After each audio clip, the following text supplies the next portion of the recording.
नमस्कार, अलका बावणे किचनमध्ये आपल्या सगळ्यांचे खूप खूप मनपूर्वक स्वागत आहे। तर आज आपण पोळ्याची म्हणजेच पंपकिनची भाजी कशी करायची तेच सांगणार आहोत। तर त्यासाठी फोडणी घालायला वाले दाणे मेथीचे, त्यानंतर कांदा टाकायचा असेल तर टाकायचा, नाही तर आता आम्ही म्हणून कमी टाकते, आता नाही टाकला एखाद्या तरी चालते। हे कढीपत्ता, लसूण, अद्रक, जिरं आणि काळा मसाला, तिखट, मीठ आणि हळद।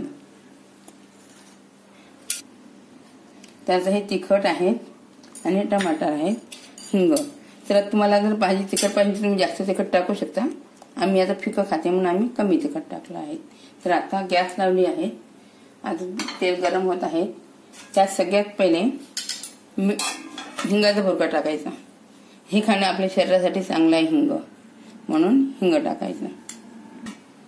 बघा आता हे टाकायचं, हिंग झालं की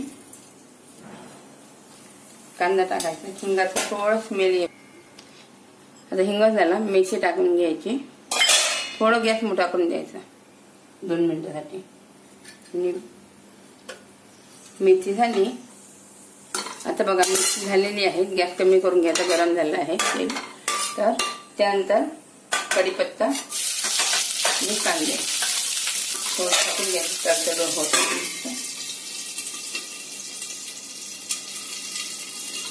बघा मीठ छान आली। मीठ आणि हळद आधी टाकायचं,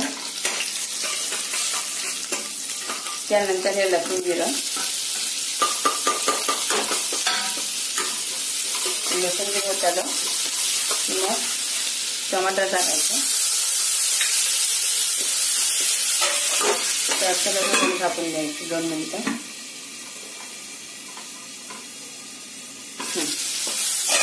आता तिखट, मसाला, मीठ पूर्ण टाकून घ्यायचं, थोडा सांबार आता टाकायचा, बाकी पण नंतर आहे।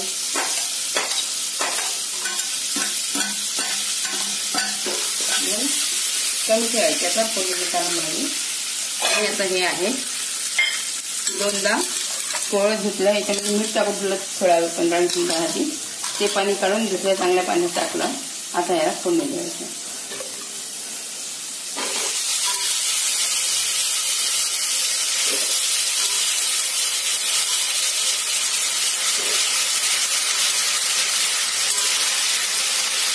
फिरवून घ्यायचं,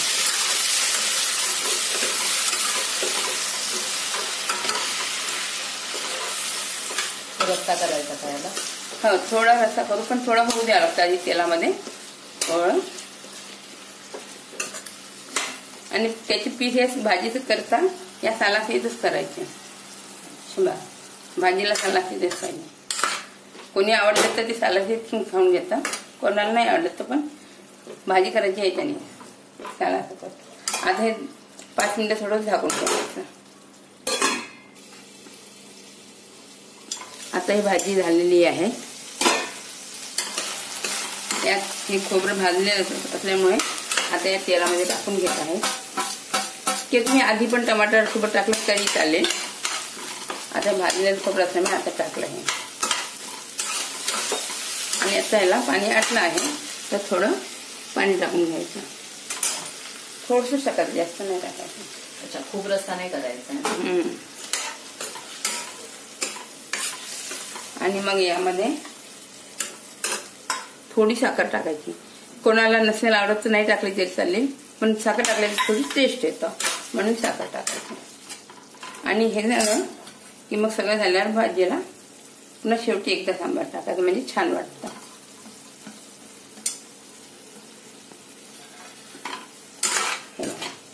आता ही भाजी हे बघायचं यासाठी, हा भाग हे बघा चमचा मग गेला याच्यात, म्हणून हा भाग झालेला आहे।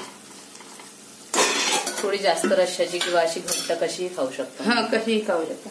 आता आटलाय ना, तर तुम्हाला रस्सा पाहिजे तर थोडंसं टाकून द्यायचं पाणी पुन्हा।